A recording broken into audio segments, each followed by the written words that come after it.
You know, I love this country. It's the greatest country on earth, and I'm proud to be part of it.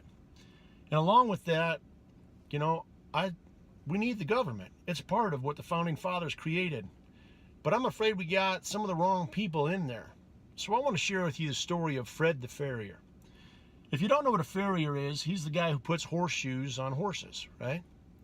Well, old Fred the Farrier, he'd been ferrying since he was about 14 years old. As a matter of fact, he had to quit school and just go full-time ferrying to keep the ranch going. So he didn't even get a high school education, no thought of college. But he did it for 40 years. He was known all around the country as the greatest farrier ever.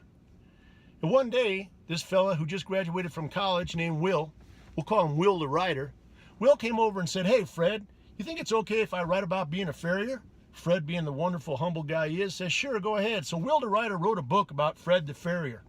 And that book went to #1. And suddenly, Will the Writer, with his college diploma, was traveling the country, telling everybody about what it was like to be a farrier. And along came Rob the Reader.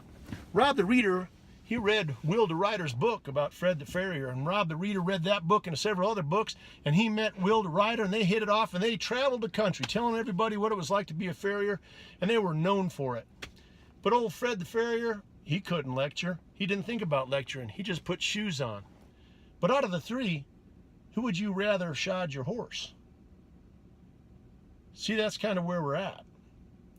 We have a whole bunch of people that by theory think they know what they're doing, but they ain't done nothing. We need to think about that when election time comes around. Just my thoughts.